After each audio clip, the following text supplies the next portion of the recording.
नमस्कार।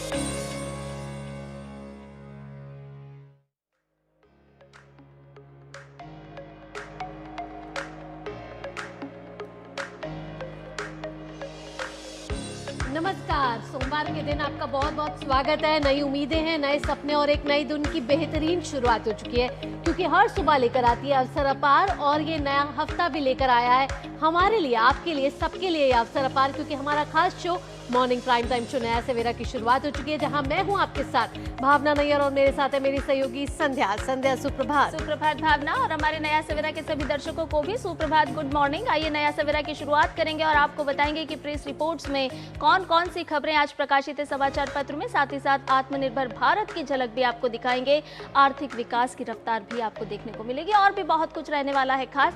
तो आइए बुलेटिन की कर देते हैं शुरुआत इस वक्त की सुर्खियों के साथ। इंसाफ मांग रहे छात्रों का आज झारखंड में विधानसभा घेराव।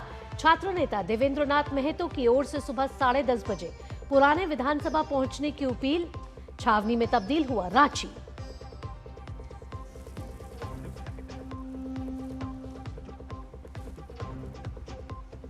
संसद में आज पेश होंगे 4 महत्वपूर्ण विधेयक। ट्रिब्यूनल खनन, केरल और सहकारिता के क्षेत्र में सुधार का प्रस्ताव लेकर आएगी सरकार। विपक्ष भी रणनीति के साथ तैयार।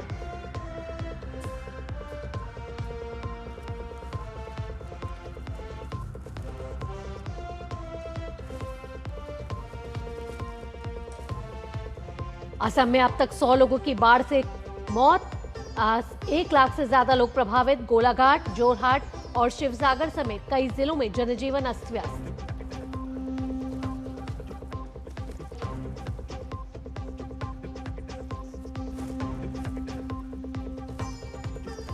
मुआवजा और प्रतिबंध हटाने समेत पुरानी मांगों के साथ फिर सामने आया ईरान। कहा, अमेरिका ने मानी शर्तें तो खुला जाएगा हॉर्मुज। अमेरिका की प्रतिक्रिया का इंतजार।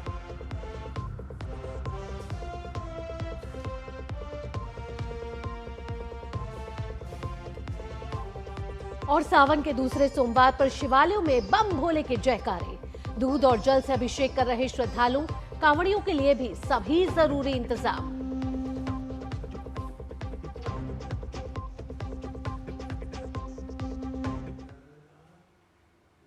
और नया सवेरा की शुरुआत कर रहे हैं एक बड़ी खबर के साथ। जी हां, ब्रेकिंग आपको बता दें जो कि झारखंड से आ रही है। झारखंड छात्र आंदोलन से जुड़ी हुई है ये बड़ी खबर, जहां छात्रों का आज विधानसभा तक शांति मार्च निकलने वाला है। सुबह 10:30 बजे का ये समय है जब पुराने विधानसभा पहुंचने की अपील छात्रों की तरफ से की गई है। तो छात्रों का आज विधानसभा तक निकलेगा शांति मार्च। शांति मार्च से पहले देवेंद्र नाथ महतो की अपील भी सामने आई है। विधानसभा घेराव को सफल बनाने की बात देवेंद्र महतो ने कही है। तो झारखंड छात्र आंदोलन से जुड़ी है बड़ी खबर आपको बता रहे हैं। 10:30 बजे पुराने विधानसभा पहुंचने का आग्रह। आपको बता दें कि 2 हफ्ते से ज्यादा का समय हो चुका है जब ये झारखंड का छात्र आंदोलन लगातार जारी है।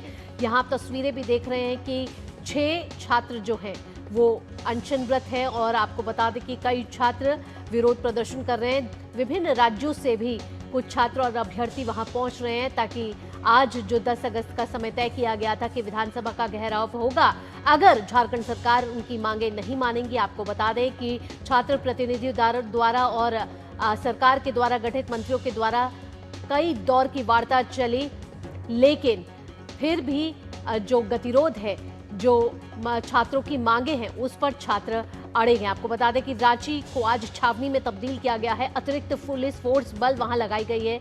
तस्वीरों के जरिए आप देख रहे हैं कि कंटीले तारों से रांची की बैरिकेडिंग कर दी गई है और साथ ही साथ मांगे पूरी होने तक आंदोलन जारी रहेगा, ये कहना है देवेंद्र महतो का, जो पिछले 8 दिनों से अनशनरत हैं।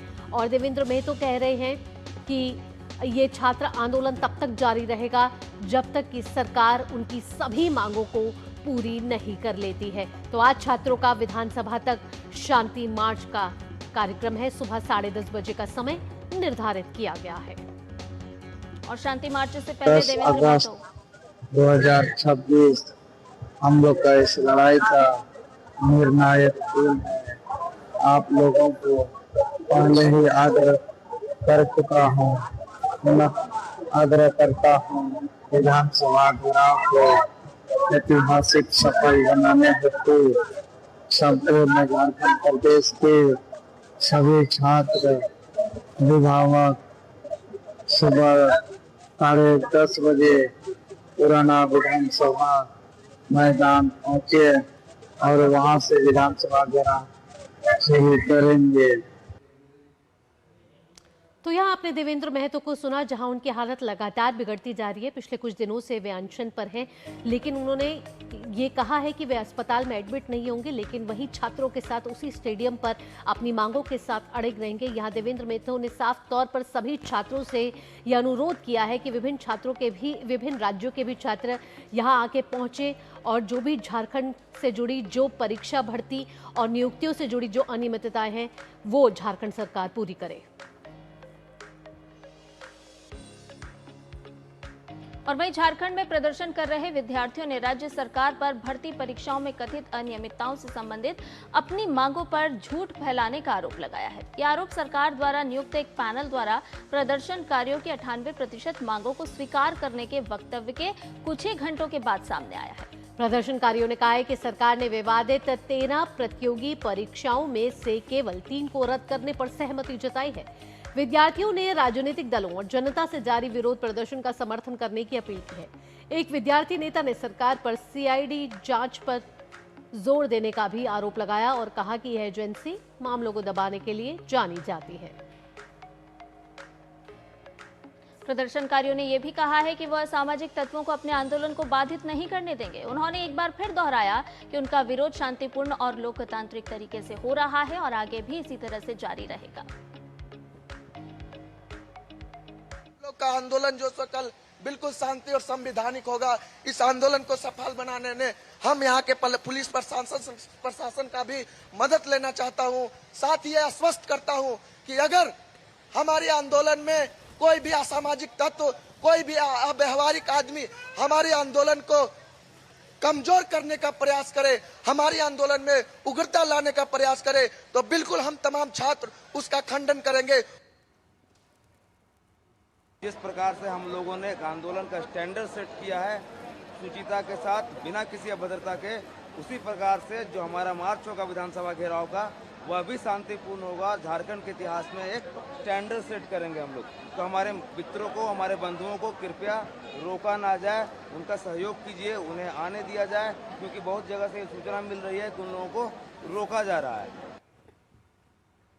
जो विधानसभा का मार्च हो रहा है उसमें हजारीबाग से, कोडरमा से और झारखंड के तमाम जिलों से हम लोग जितने भी अभ्यर्थी हैं और हमारे तमाम साथी हैं, हम सब इस आंदोलन को नैतिक समर्थन दे रहे हैं और भारी संख्या में विधानसभा का जो पुराना भवन है वहां से लेकर के नए भवन तक हम लोग सभी साथ में मार्च करेंगे और इस आंदोलन को बिल्कुल पीसफुल मार्च के तौर पर हम लोग करेंगे।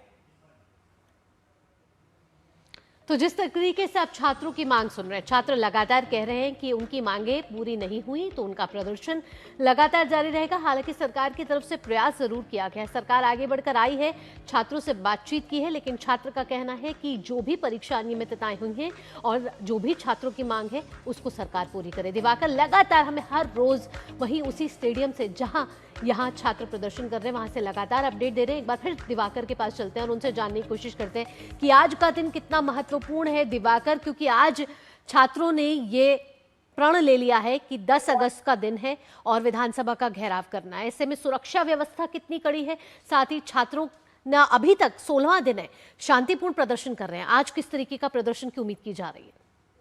देखिए, छात्रों का प्रदर्शन निश्चित तौर पर एकदम शांतिपूर्ण रहा है और उन्होंने देश को रास्ता भी दिखाया है कि अगर शांतिपूर्ण तरीके से किसी भी मांग को या न्याय की कड़ी को आगे बढ़ाया जाए तो निश्चित तौर पर उस पर कुछ ना कुछ कार्रवाई होती है। और हालांकि सरकार कार्रवाई करती हुई दिख रही है, लेकिन चूंकि इन लोगों ने पहले से एक अनाउंसमेंट कर रखा था कि आज हमारा जो विधानसभा मार्च है और विधानसभा का मानसून सत्र चल रहा है तो वो होगा, और चूंकि सरकार ने मांगे नहीं मानी, 3 दिनों तक लगातार वार्ताओं का दौर चला, उसके बावजूद जब उनकी मांगे पूरी नहीं होती है तो उन्होंने रात में कहा कि उनका जो ये आंदोलन है और ये जो आंदोलन है वो जारी रहेगा और विधानसभा मार्च भी आज होकर रहेगा। और देखिए किस तरीके से, आप देखिए मेरे पीछे जो तस्वीरें हैं आप जरा देख सकती हैं उस तस्वीर को, किस तरीके से ये यहाँ से जो स्टेडियम है जयपाल सिंह मुंडा स्टेडियम, वहां से तिरंगा के साथ जो छात्र हैं वो निकलने शुरू हो गए हैं और बहुत सारे छात्र जो थे वो लगातार उसी जगह से जैसे कोई हजारीबाग से आ रहा है, कोई कोडरमा से आ रहा है, इन तमाम जगहों से जो छात्र आ रहे थे। आप तस्वीरों में देख सकते हैं कि किस तरीके से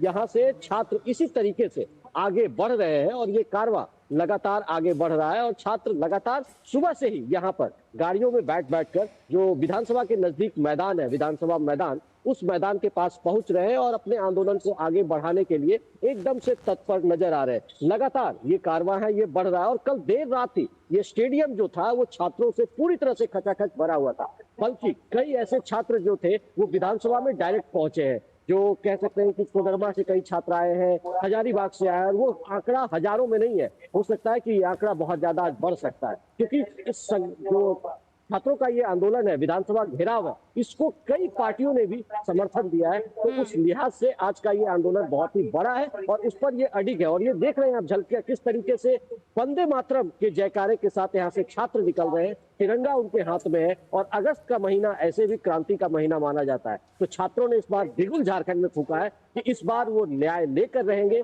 और आर पार की लड़ाई के मूड में पूरी तरीके से छात्र नजर आ रहे हैं। दिवाकर, लेकिन यहाँ पर दो तरह की तस्वीरें भी सामने आ रही है। एक तरफ हम देख रहे हैं कि छात्र नेता या फिर छात्र अपील करते हुए नजर आ रहे हैं कि हम शांति मार्च करेंगे, वहीं दूसरी तरफ उन्हें रोकने के लिए कटीले तार भी लगा दिए गए हैं, बैरिकेडिंग की गई है। और वहीं विडंबना भी ये है कि देखिए जिस समय में प्रतिभागियों को अपने अगले प्रतियोगी परीक्षा की तैयारी करनी चाहिए, उस समय में उन्हें धरने प्रदर्शन करने पड़ रहे हैं।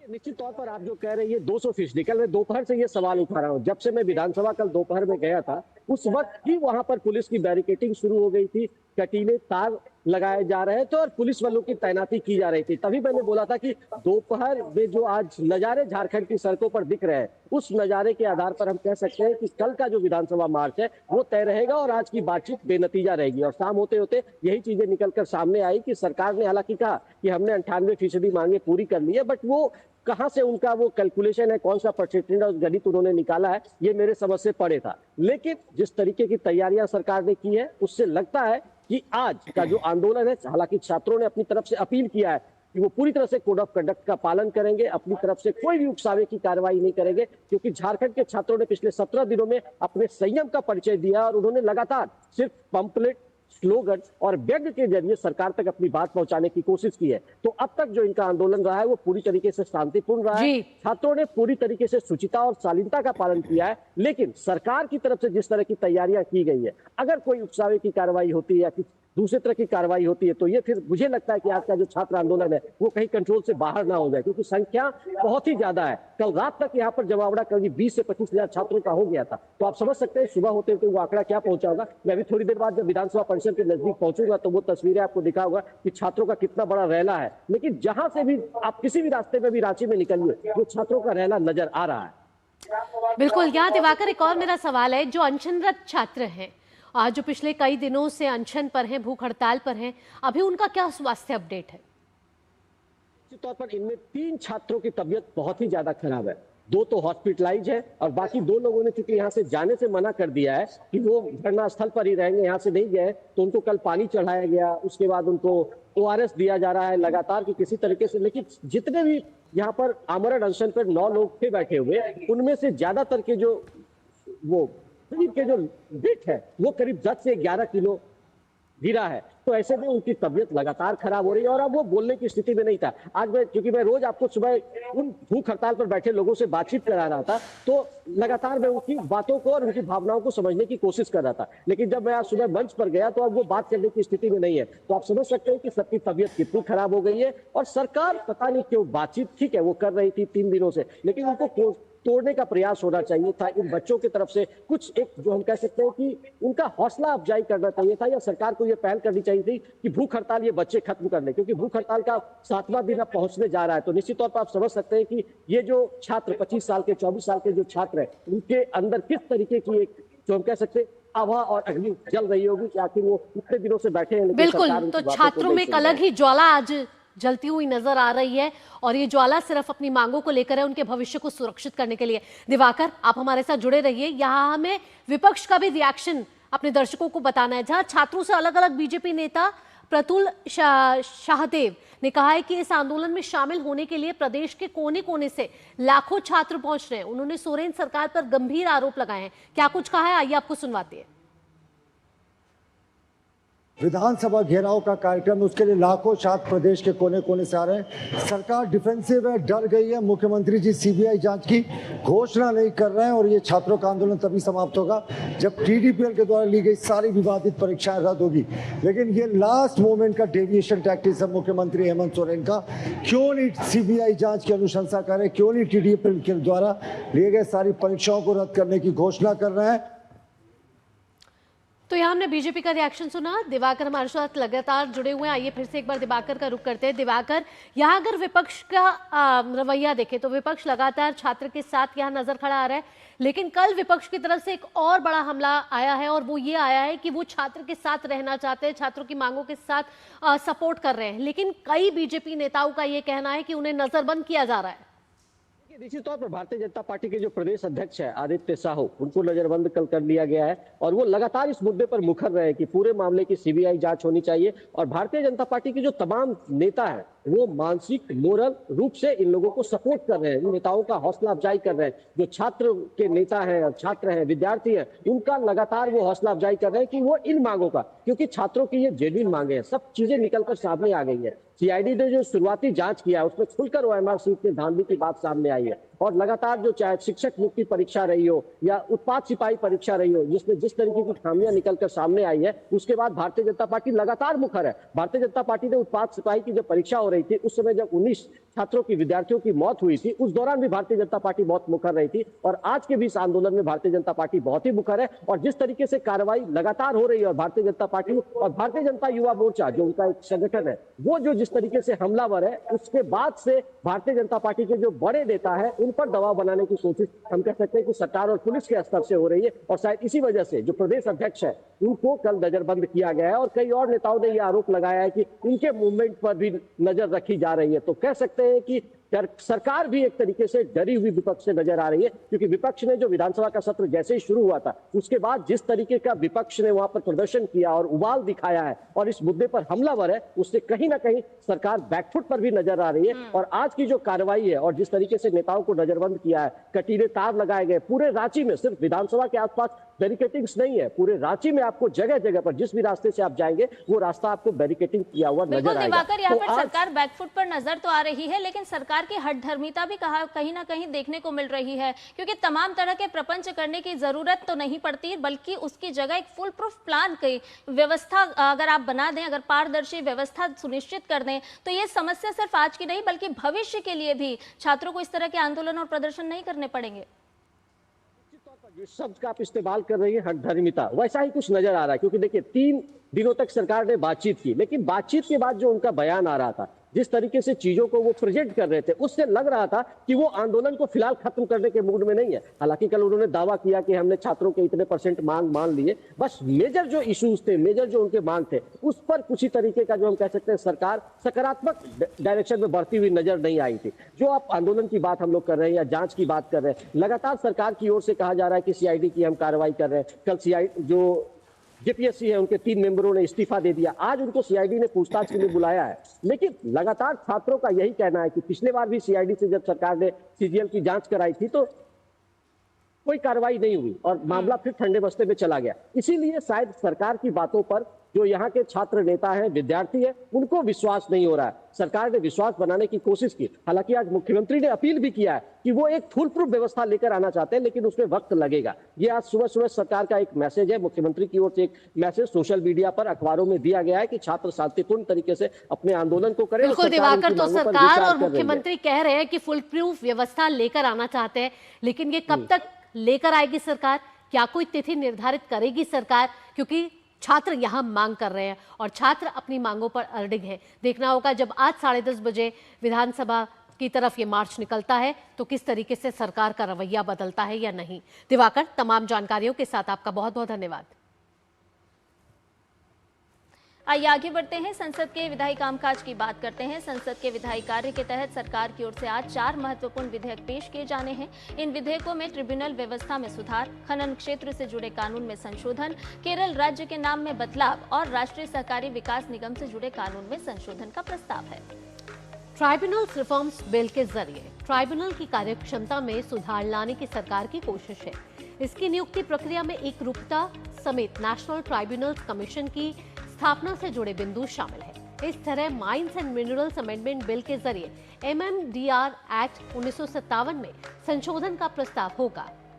एक अन्य अहम विधेयक में केरल राज्य का नाम बदलने का प्रस्ताव किया जाएगा और national cooperative development corporation amendment bill के माध्यम से सहकारी विकास निगम कानून में सुधार का प्रस्ताव सरकार सदन में पेश करेगी।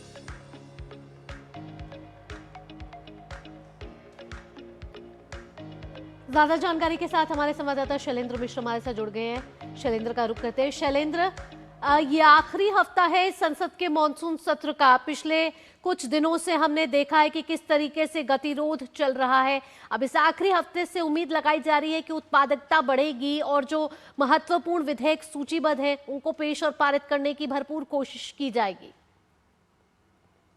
भावना, देखिए, हमने बीते हफ्ते ये देखा है कि विधायी कामकाज को तेज आगे बढ़ाने की कोशिश हुई है हंगामे के बीच। दिक्कत यह है कि बहुत सारे जो महत्वपूर्ण बिल हैं वो बिना चर्चा के पारित अब कराए जा रहे हैं, क्योंकि विपक्ष और सत्ता के बीच जो गतिरोध है वो खत्म नहीं हो पाया था। तमाम पहल के बावजूद लोकसभा अध्यक्ष की तरफ से पहल हुई और संसदीय कार्य मंत्री ने राहुल गांधी से बात की और ऐसा लगा कि ये एक गतिरोध जो है वो खत्म हो जाएगा, लेकिन विपक्ष लगातार दोनों सदनों में हंगामा करता हुआ दिखाई दिया, जिसकी वजह से हंगामे के बीच ही महत्वपूर्ण बिल पारित हुए। तो विधायी कामकाज में प्रगति तो हो रही है, लेकिन इन महत्वपूर्ण विधेयकों पर चर्चा हो ये सत्ता पक्ष की कोशिश है। आज हम जानते हैं कि केरल का जो नाम केरलम किया गया है उससे जुड़ा बिल है, इसके साथ ही साथ ट्रिब्यूनल रिफॉर्म से जुड़ा बिल है। तो सरकार जरूर चाहेगी कि इस पर चर्चा हो। सबसे महत्वपूर्ण बात है कि ये जरूर सूचीबद्ध विधेयकों को लेकर आप चर्चा कर रही है कि ये महत्वपूर्ण विधेयक जो आज सदन के पटल पर रखे जाने हैं, लेकिन इससे भी ज्यादा चर्चा हो रही है FCRA बिल को लेकर। और उसको लेकर हमने देखा था कि बीते हफ्ते गृह मंत्री अमित शाह से मुलाकात हुई थी, मिजोरम के मुख्यमंत्री की कुछ संगठनों के प्रतिनिधि मिले थे और उस बिल को लेकर क्या कुछ विपक्षी दलों में रुख है उसकी बड़ी चर्चा हुई थी। कई दल चाहते हैं कि JPC को बिल जाए, कब सूचीबद्ध होगा इन संकेत यही है कि कल या परसों संभवतः ये बिल सदन के पटल पर रखा जाएगा और इसी सत्र में सरकार इसे पारित कराना चाहती है। तो क्या उससे पहले कोई सहमति बनेगी सदन को चलाने को लेकर, ये देखने वाली बात होगी, क्योंकि सरकार की तरफ से लगातार पहल हुई है, विपक्ष से बातचीत हो रही है। इस बीच हमने देखा है कि कांग्रेस ने अपने सांसदों से कहा है कि वो सदन में मौजूद रहें, दिल्ली से बाहर न जाए। ये एक निर्देश दिया गया है। समाजवादी पार्टी ने भी अपने सांसदों को यह बात कही है, NDA की तरफ से भी यह बात कही गई है, हालांकि अभी व्हिप उस तरह का जारी नहीं है, लेकिन हम ये जानते हैं कि FCRA बिल सरकार लाने की तैयारी कर रही है, उसको लेकर सभी दल अपनी रणनीति बनाने में जुटी है। इसीलिए सभी दल अपने सांसदों को कह रहे हैं कि वो सदन में मौजूद रहे, दिल्ली में मौजूद रहे। चलिए शैलेंद्र, उम्मीद यही कि आज से जो मानसून सत्र के अंतिम सप्ताह का पहला दिन है, शुरुआत हो रही है, तो विपक्ष भी सहयोग करता हुआ नजर आए। हालांकि पिछले अगर हम कार्रवाइयों को देखें तो विपक्ष ने सहयोग तो नहीं किया है, बल्कि एक तरह से ये भी देखें कि विकास में भी कहीं ना कहीं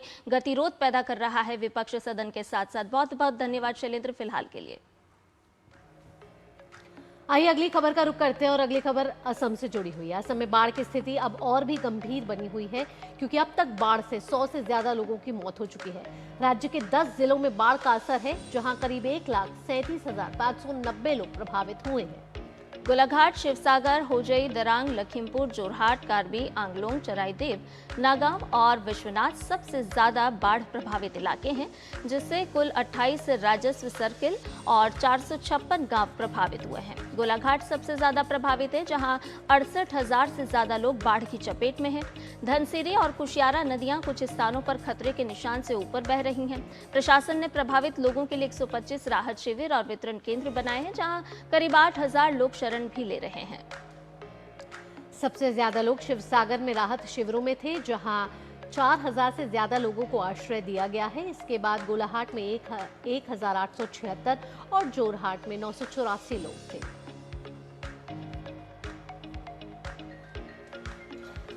और फिलहाल रुक रहे एक छोटे से ब्रेक के लिए, जल्द हाजिर होंगे। जरा सोच के देखिए, आपके पास कुछ ऐसा है जो आपकी दुनिया बदल सकता है। जानते हैं क्या?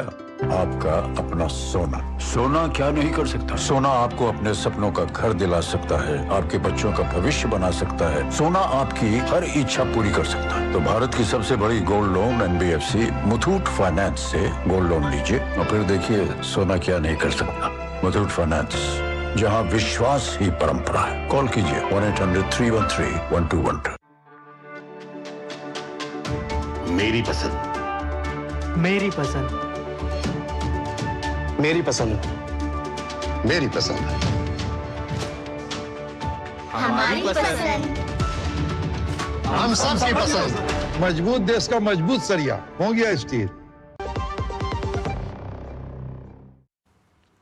ब्रेक के बाद आप सभी का स्वागत है और आइए अब देख लेते हैं दुनिया भर की कुछ खास खबरें।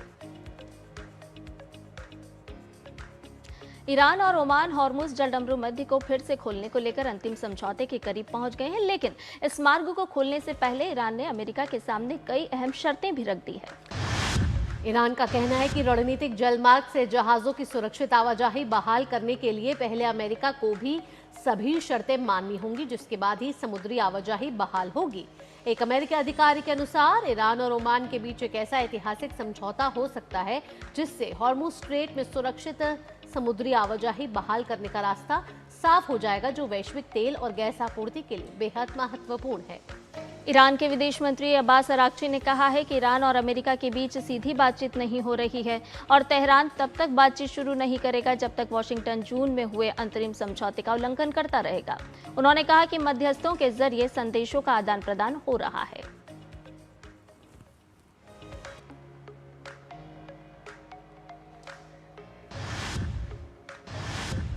आइए अब आपको तथ्यों के जरिए बताते हैं कि ईरान ने वो कौन सी शर्तें रखी हैं अमेरिका के आगे। तो मुआवजा दे अमेरिका, ये कहना है ईरान का। तेहरान चाहता है कि अमेरिका पहले कई कदम उठाए, उसमें अमेरिका ईरान को हुए नुकसान का मुआवजा दे, जब्त संपत्ति को वापस करे। अमेरिका की तरफ से ईरान पर लगाए गए प्रतिबंधों में छूट मिलने की बात भी ईरान की तरफ से कही गई। अपनी शर्त के माध्यम से सैन्य धमकियां अब और नहीं सहन करेगा ईरान, इस बात का भी जिक्र यहाँ पर है। ईरान और लेबनान, फिलिस्तीन, यमन और इराक को लेकर के भी यहाँ पर बात सामने आई है। आक्रामक कार्रवाई रोकी जाए, ये बात ईरान की शर्त में शामिल है। हालांकि अब देखना होगा कि आखिर अमेरिका इन शर्तों पर किस तरह की प्रतिक्रिया देता है।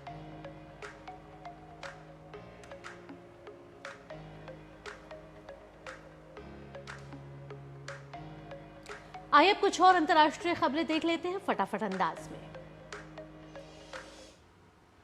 यूक्रेन द्वारा रात भर किए गए ड्रोन हमले के बाद रूस के बेलगोरोड शहर में 5 लोगों की मौत हो गई। हमले के कारण 2 अपार्टमेंट भवनों में आग लग गई और बड़ी संख्या में आवासीय और गैर आवासीय इमारतें क्षतिग्रस्त हुईं।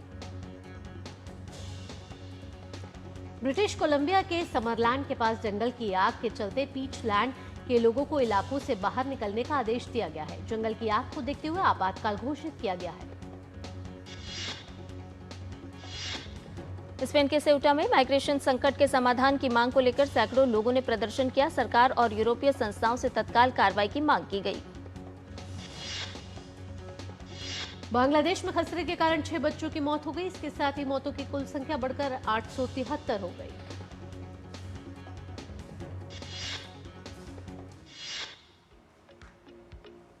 और आइए आगे बढ़ेंगे। अब वक्त हो चला है हमारे खास सेगमेंट का, साइंस पार्क का, जहां समुद्र के भीतर रहने वाली एक ऐसी शार्क जो बिना पानी के जमीन पर चल भी सकती है और बिना ऑक्सीजन के घंटों जिंदा भी रह सकती है।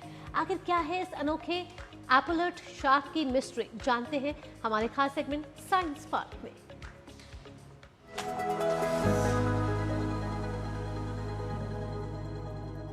साइंस एंड टेक्नोलॉजी और कुदरत की इस अनोखी दुनिया में आए दिन कोई ना कोई हैरान कर देने वाला चमत्कार देखने को मिलता है। लेकिन कुछ जीवों के अंदर छिपे सुपर पावर्स जब साइंस के सामने आते हैं तो वैज्ञानिकों के भी होश उड़ जाते हैं। ऐसे में अगर कोई आपसे कहे कि समुद्र की गहराइयों में तैरने वाली खूंखार शार्क अब पानी के बाहर सूखी जमीन और पत्थरों पर पैदल चल सकती है और तो और बिना ऑक्सीजन के घंटों तक जिंदा भी रह सकती है, तो शायद आपको यकीन नहीं होगा। लेकिन सच तो यह है कि कुदरत का यह अजूबा बिल्कुल हकीकत है। ऑस्ट्रेलिया के गहरे और खूबसूरत समंदर के बीच वैज्ञानिकों ने एक ऐसी शार्क को खोज निकाला है जो तैरती कम और अपने पैरों जैसे फिन्स पर चलती ज्यादा है। बायोलॉजिकल साइंस की दुनिया में इसे एक अनोखा विकासवादी चमत्कार माना जा रहा है। तो आइए साइंस स्पार्क के इस बेहद रोमांचक एपिसोड में विस्तार से समझते हैं कि आखिर यह जीव कौन सा है और कैसे इसकी शारीरिक बनावट साइंस के लिए एक मिस्ट्री बनी हुई है। सबसे पहले जानते हैं कि क्या है ये जीव और इसकी सबसे बड़ी खासियत क्या है। ऑस्ट्रेलिया के तटीय समुद्र और कोरल रीफ के आसपास पाई जाने वाली अनोखी प्रजाति का नाम है एपॉलेट शार्क। ये कोई आम शार्क नहीं है, बल्कि इसे वॉकिंग शार्क भी कहा जाता है। दुनिया भर में इस वक्त इस वॉकिंग शार्क की चर्चा हो रही है, क्योंकि आमतौर पर शार्क को पानी में तेज गति से तैरते हुए या शिकार करते हुए देखा जाता है। लेकिन एपॉलेट शार्क की सबसे बड़ी खासियत यह है कि ये तैरने की बजाय समुद्र की सतह यानी कि सी बेड और उथले पानी के पत्थरों पर अपने पैडल शेप्ड फिन्स के सहारे पैदल चलती है। इतना ही नहीं, जब कम ज्वार यानी कि लो टाइड के दौरान पानी पीछे हट जाता है तो ये शार्क बिना पानी वाले चट्टानी इलाकों में भी बड़ी आसानी से रेंगते हुए आगे बढ़ सकती है। ये पानी के बाहर और अंदर दोनों जगह पर चलने में सक्षम है। हालांकि किसी खतरे के समय ये बहुत तेजी से तैरकर भाग भी सकती है, लेकिन ज्यादातर समय ये रेंगकर या पैदल चलकर ही सफर करती है। जीव वैज्ञानिकों के अनुसार समुद्र के इस जीव का जमीन पर पैदल चलना एवोल्यूशन का एक ऐसा नायाब नमूना है जो ये दिखाता है कि कैसे पानी के जीव करोड़ों साल पहले धीरे धीरे जमीन पर रहने के लिए अनुकूल बने होंगे। अब सवाल आता है कि आखिर कैसे ये शार्क बिना ऑक्सीजन और कम पानी में जिंदा रह लेती है। देखिए, समंदर के कोरल रीफ्स में जब लो टाइड आता है तो कई जगह पर छोटे छोटे गर्म और ऑक्सीजन की भारी कमी वाले पानी के गड्ढे यानी कि वार्म ऑक्सीजन पुअर पूल्स बन जाते हैं। सामान्य तौर पर किसी भी मछली या शार्क के लिए ऐसे बिना ऑक्सीजन वाले गर्म पानी में कुछ मिनट भी जिंदा रहना नामुमकिन होता है, लेकिन एपॉलेट शार्क के पास एक गॉड गिफ्टेड सुपर पावर है। जब ये ऐसे बेहद कम ऑक्सीजन वाले पूल में फंस जाती है तो ये अपनी जान बचाने के लिए अपने शरीर के अंदर एक अविश्वसनीय बायोलॉजिकल बदलाव करती है। ये शार्क अपने मोटर नर्व सिस्टम यानी कि चलने फिरने वाली तंत्रिकाओं को पूरी तरह से बंद यानी शट डाउन कर देती है ताकि शरीर में ऑक्सीजन की खपत कम से कम हो। लेकिन सबसे मजेदार बात यह है कि ये अपने सेंसर नर्व्स को अलर्ट रखती है ताकि आसपास किसी शिकारी या खतरे की आहट मिलते ही ये तुरंत सतर्क हो सके और खुद को सुरक्षित कर ले। अब आइए जानते हैं कि एपॉलेट शार्क का बायोलॉजिकल मैकेनिज्म काम कैसे करता है। इसे ऐसे समझिए कि जब किसी मशीन में बिजली की कमी होती है तो उसका पावर सेविंग मोड ऑन हो जाता है। ठीक इसी तरह से एपॉलेट शार्क भी अपने शरीर में ऑक्सीजन बचाने के लिए एक अद्भुत साइंस का इस्तेमाल करती है। जैसे ही पानी में ऑक्सीजन का स्तर गिरता है, एपॉलेट शार्क अपनी रक्त वाहिकाओं यानी कि ब्लड वेसल्स को फैला देती है। ऐसा करने से इसका ब्लड प्रेशर घटकर सीधे आधा यानी कि अप टू 50% तक रह जाता है। ब्लड प्रेशर कम होते ही इसका शरीर, दिमाग और दिल जैसे बेहद जरूरी अंगों तक ज्यादा से ज्यादा खून और ऑक्सीजन पंप करने लगता है। इस अविश्वसनीय प्रक्रिया की मदद से यह शार्क घंटों तक उस गर्म दम घोंटने वाली जगह पर भी सुरक्षित बची रहती है। और जैसे ही हाई टाइड आता है और नया पानी ऑक्सीजन से भरपूर पानी और ज्यादा भरता है तो ये शार्क फिर से अपने नॉर्मल मोड में आकर चलने लगती है। वैज्ञानिकों के लिए इसका ये सर्वाइवल मैकेनिज्म किसी चमत्कार से कम नहीं है। अब सवाल आता है कि साइंस और टेक्नोलॉजी के लिहाज से इस खोज के क्या मायने हैं। देखिए, यही वो सवाल है जिसने दुनिया भर के मरीन बायोलॉजिस्ट्स और मेडिकल साइंटिस्ट को हैरान कर रखा है। इंसानों में स्ट्रोक या हार्ट अटैक के दौरान जब दिमाग या दिल तक ऑक्सीजन की सप्लाई रुक जाती है तो कोशिकाएं तुरंत डेड होने लगती हैं और इंसान की मौत हो जाती है या वो पैरालाइज्ड हो जाता है। लेकिन एपॉलेट शार्क जिस तरह से अपने ब्रेन और हार्ट को बिना ऑक्सीजन के भी सुरक्षित रख लेती है, उसका अध्ययन करके वैज्ञानिक मानव चिकित्सा विज्ञान यानी मेडिकल साइंस में नई क्रांतियों की उम्मीद कर रहे हैं। वैज्ञानिकों का मानना है कि अगर इस शार्क के जेनेटिक और न्यूरोलॉजिकल मैकेनिज्म को गहराई से समझ लिया गया तो भविष्य में इंसानों को स्ट्रोक, ब्रेन डैमेज और कार्डियक अरेस्ट के दौरान ऑक्सीजन की कमी से बचाने के लिए नई दवाएं और थेरेपी विकसित की जा सकती है। तो कुल मिलाकर देखें तो एपॉलेट शार्क केवल एक अजीबोगरीब व्हेल नहीं है, बल्कि यह कुदरत की वो अद्भुत प्रयोगशाला है जो हमें सिखाती है कि विपरीत से विपरीत परिस्थितियों में भी जिंदा कैसे रहा जाता है। समुद्र की सतह पर अपने पैरों जैसी फिन से चलना और फिर बिना ऑक्सीजन के अपने दिमाग को सुरक्षित रख लेना, इसे इस ग्रह का सबसे अहम सर्वाइवर बनाता है। आज साइंस इस शार्क के इन हैरत अंगेज क्वालिटीज से बहुत कुछ सीखने की कोशिश कर रहा है और इस पर रिसर्च भी कर रहा है कि अगर इस तरह की क्वालिटीज इंसानों और अन्य जीवों के अंदर डेवलप की जाएं तो इंसानों और अन्य जीवों के जीवन को समय रहते बचाया जा सकेगा और इन्हें सर्वाइवल ऑफ द फिटेस्ट बनाया जा सकेगा। जो मेडिकल साइंस में अब तक की सबसे बड़ी क्रांति साबित हो सकता है। तो इसी के साथ साइंस स्पार्क के इस बेहद खास सेगमेंट में अभी के लिए फिलहाल इतना ही। फिर होगी आपसे मुलाकात कुछ और इंटरेस्टिंग टॉपिक के साथ। तब तक के लिए दीजिए अनुमति। नमस्कार।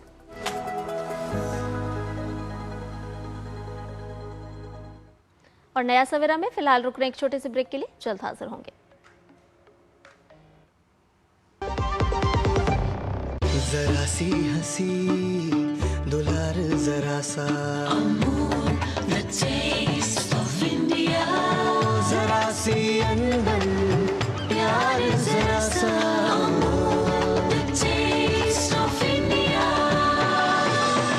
यही तो अमूल है स्वाद इंडिया का, यही तो अमूल है टेस्ट ऑफ इंडिया। जब धरती चीर कर निकलता है लोहे का पत्थर और मिलता है मोंगिया के जोश से, फिर तपता है, पिघलता है और बनता है फौलाद। अब होता है सरिया सारी खूबियों के साथ। मोंगिया स्टील, मजबूत देश का मजबूत सरिया। जब आप इलाज के लिए अस्पताल जाएंगे तब पॉलिसी बाजार वहां पहुंचकर आपका पूरा साथ देगा, ताकि क्लेम के लिए आप परेशान होने के बजाय अपनों का ख्याल रख सकें। और क्लेम असिस्टेंस पॉलिसी बाजार का प्रॉमिस है। पॉलिसी बाजार पे 1 करोड़ का हेल्थ इंश्योरेंस सिर्फ 550 रुपए हर महीने से शुरू होता है। ब्रेक के बाद आपका स्वागत है और आइए आगे बढ़ते हैं। नई तकनीक से जुड़ी खबर पर नजर डाल लेते हैं टेक टॉक में। भारत में E20 पेट्रोल के उपयोग को लेकर एक महत्वपूर्ण वैज्ञानिक अध्ययन सामने आया है। अध्ययन में पाया गया है कि E10 प्रमाणित वाहनों में E20 ईंधन का उपयोग करने से प्रदर्शन या फिर इंजन पर कोई नकारात्मक प्रभाव नहीं पड़ता है। BS3, BS4 और BS6 मानकों वाले E10 वाहनों पर किए गए वैज्ञानिक परीक्षण में 2 पहिया और 4 पहिया दोनों श्रेणियों के वाहनों को शामिल किया गया है। परीक्षणों में वाहनों के प्रदर्शन में कोई महत्वपूर्ण भिन्नता या असामान्य घिसाव टूट-फूट नहीं पाई गई। और अध्ययन में ड्राइविंग अनुभव, इंजन स्टार्ट होने की क्षमता और मटेरियल कैपेबिलिटी जैसे कई महत्वपूर्ण मापदंडों की जांच भी की गई। इन सभी मानकों में कोई समस्या नहीं नजर आई। विशेषज्ञों का यहां पर कहना है कि ये परिणाम भारत के एथेनॉल ब्लेंडिंग कार्यक्रम को मजबूत करने के आधार पर को प्रदान करते हैं। तो आगे बढ़ते हैं और अगर आज के टेक टॉक की बात करें तो E20 से और E10 से जुड़ी ये महत्वपूर्ण जानकारी हमने आपको दी और देश में E20 ईंधन के व्यापक उपयोग को साक्ष्य, कठोर परीक्षण और वैज्ञानिक वैधता का समर्थन प्राप्त है। यह अध्ययन E10 वाहनों के मालिकों के लिए राहत भरा है, क्योंकि अब वे बिना किसी चिंता के E20 ईंधन का उपयोग कर सकते हैं।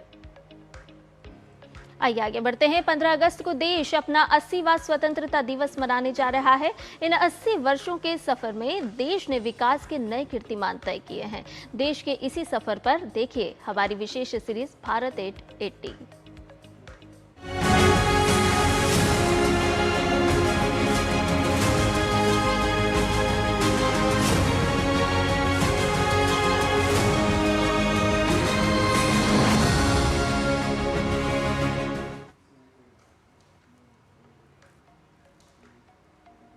खेतों में तकनीक पहुंचे, किसानों को अधिक आर्थिक सुरक्षा मिली है और गांवों में सड़क, घर, पानी, बिजली, इंटरनेट और रोजगार के नए अवसर तैयार हुए हैं। आज कृषि और ग्रामीण विकास सिर्फ अन्न उत्पादन तक सीमित नहीं, बल्कि आत्मनिर्भर भारत और विकसित भारत की मजबूत नींव बन चुका है। स्वतंत्रता दिवस के उपलक्ष्य पर देखिए हमारी ये विशेष रिपोर्ट।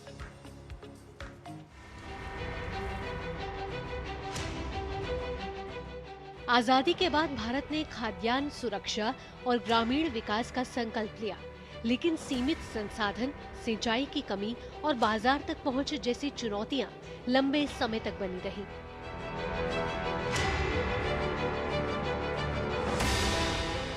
पिछले 12 वर्षों में कृषि और ग्रामीण विकास को नई सोच के साथ आगे बढ़ाया गया।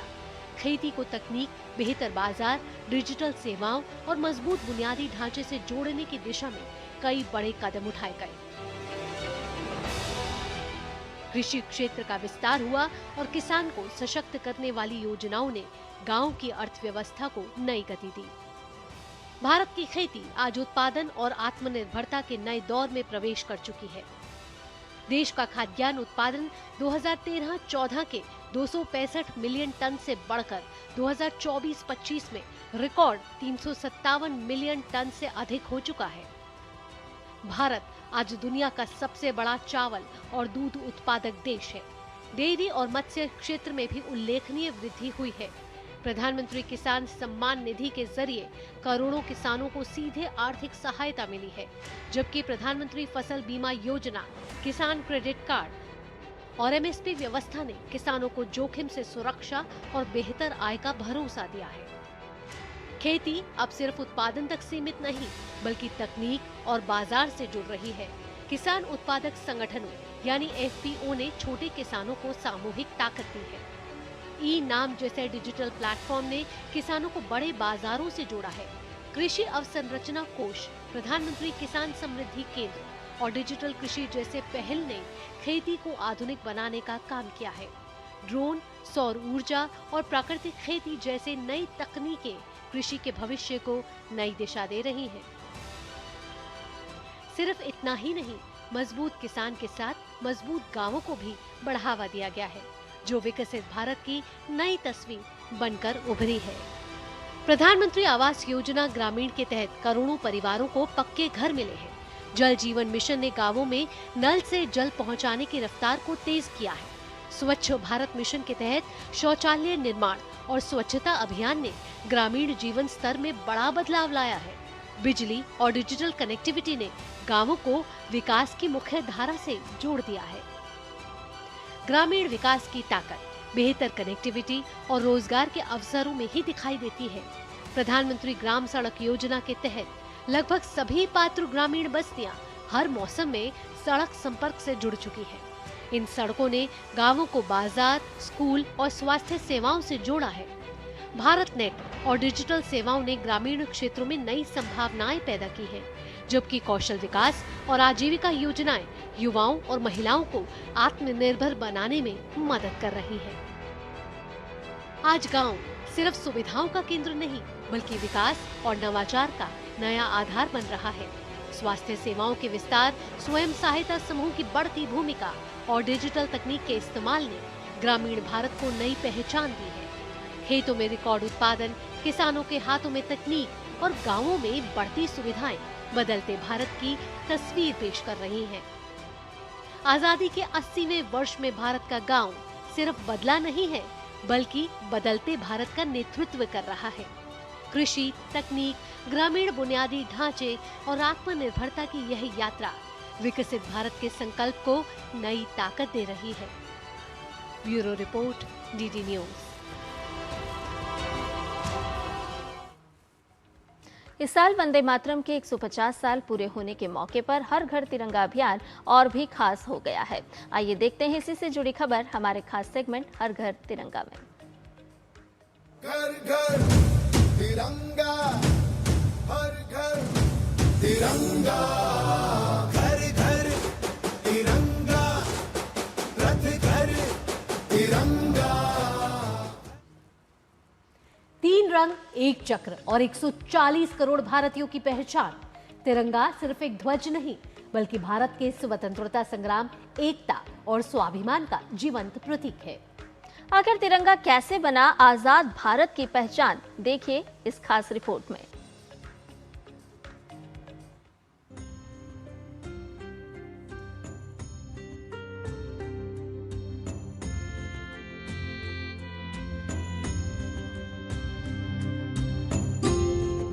भारत का तिरंगा आजादी, स्वाभिमान और राष्ट्रीय एकता का सबसे बड़ा प्रतीक है।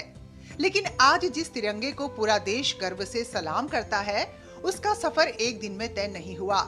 इसकी कहानी शुरू होती है 7 अगस्त 1906 से, जब कोलकाता के पारसी बागान चौक पर पहली बार भारत का एक गैर आधिकारिक ध्वज फहराया गया। हरी, पीली और लाल रंग की 3 पट्टियों वाले उस झंडे के बीचों बीच लिखा था वंदे मातरम। यही वो शुरुआत थी जिसने आने वाले वर्षों में भारतीय राष्ट्रध्वज की नींव रखी।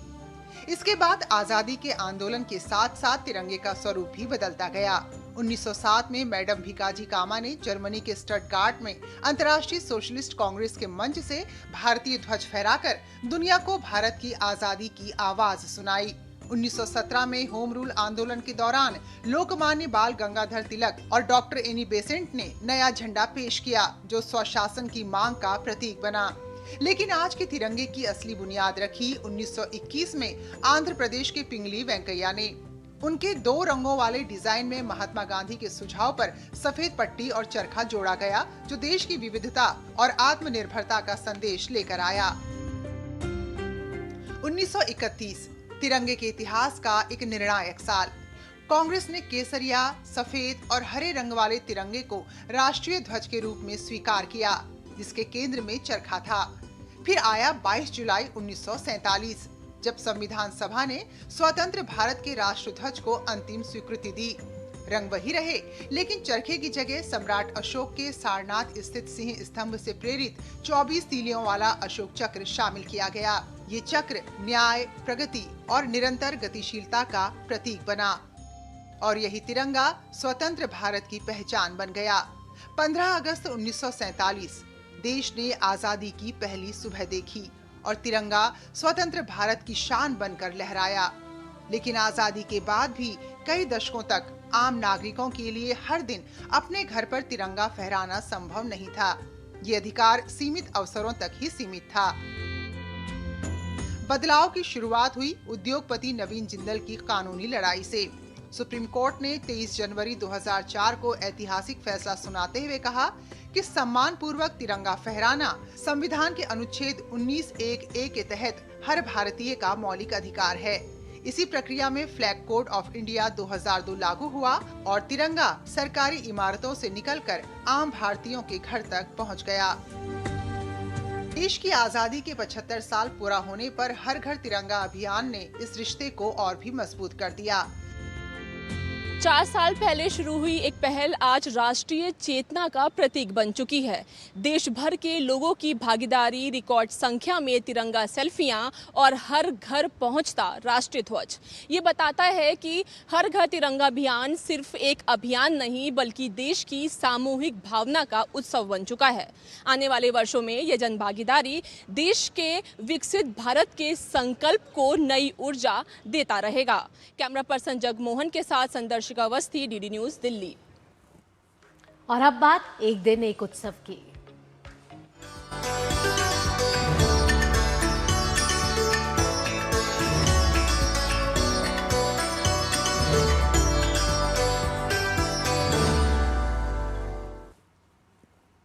तेलंगाना की धरती पर आषाढ़ का महीना आते ही आस्था लोक जीवन का रूप ले लेती है। हैदराबाद के पुराने शहर में लाल दरवाजा, सिंहवाहिनी, महाकाली मंदिर से लेकर आसपास के इलाकों तक गूंजने लगते हैं ढोल, नगाड़े और जयकारे। सिर पर सजे बोनम लिए महिलाओं की कतारें, पोथुराजा क्या जोशीला नृत्य और देवी महाकाली की आराधना, यही है तेलंगाना का अनूठा बोनालू उत्सव। बोनालू तेलंगाना की विशिष्ट लोक परंपरा है जो आषाढ़ मास में विशेष रूप से हैदराबाद और सिकंदराबाद में मनाई जाती है। महिलाएं चावल, दूध और गुड़ से तैयार बोनम को सजे हुए पात्रों में रखकर देवी को अर्पित करती हैं।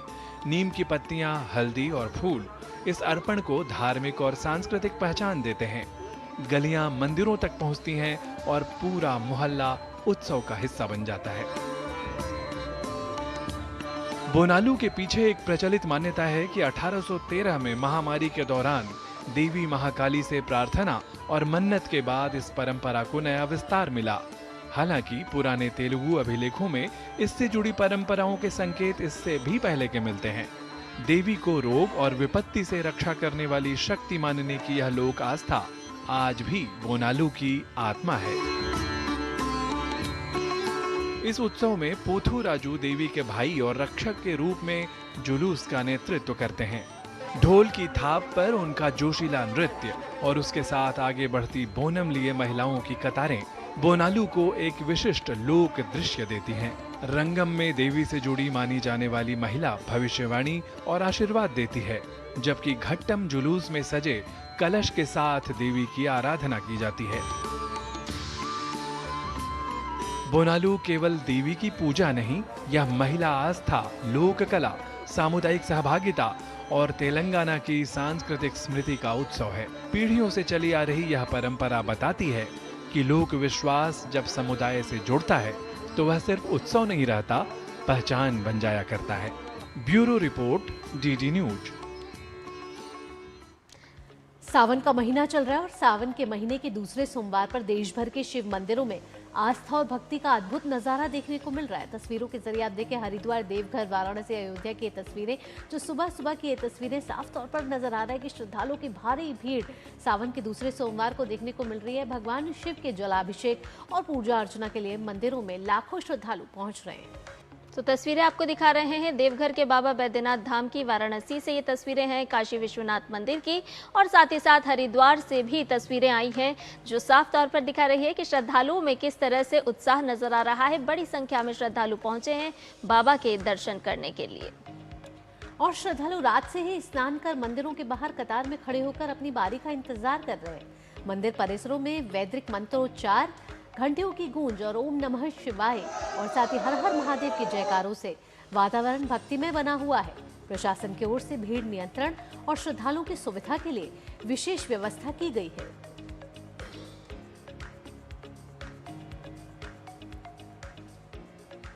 आइए आगे बढ़ते हैं और अब देख लेते हैं खबरें स्पोर्ट्स ट्रैक में खेल जगत से जुड़ी। प्रधानमंत्री नरेंद्र मोदी ने ग्लासगो कॉमनवेल्थ गेम्स 2026 में पदक विजेता खिलाड़ियों और भारतीय दल के सदस्यों से मुलाकात की। इस दौरान प्रधानमंत्री ने खिलाड़ियों के शानदार प्रदर्शन और उनकी उपलब्धियों की सराहना की।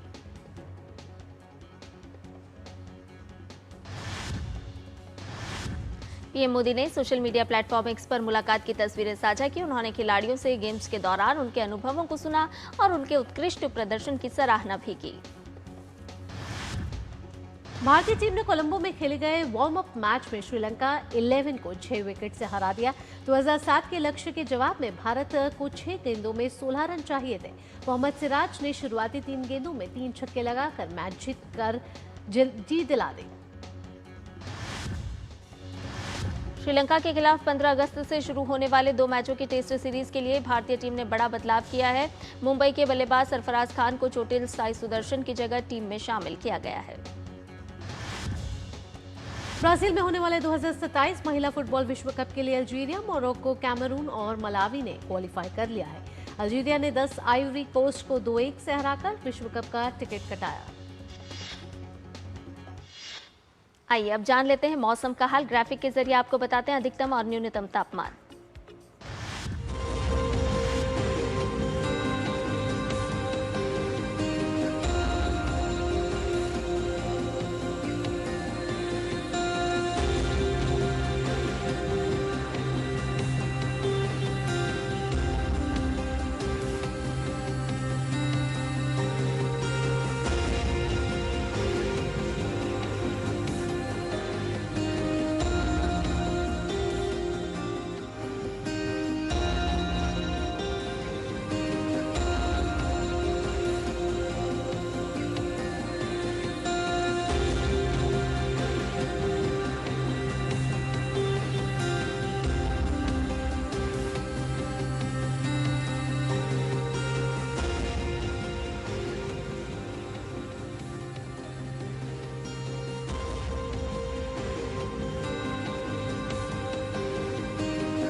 और नया सवेरा में अब वक्त तो चला है आप सभी से विदा लेने का, लेकिन जाने के साथ साथ आपको खास झलकियों के साथ छोड़े जाएंगे। और एक खास झलकियां आ रही है कोलंबिया के मेडेलिन में फूलों के रंगीन कार्निवल की झलकियां। आप इन झलकियों का आनंद लीजिए। इसी के साथ आपका दिन भी शुभ रहे, इन्हीं मनोकामना के साथ आपको छोड़े जा रहे हैं। मुझे संध्या और नया सवेरा की पूरी टीम को दीजिए अनुमति। नमस्कार।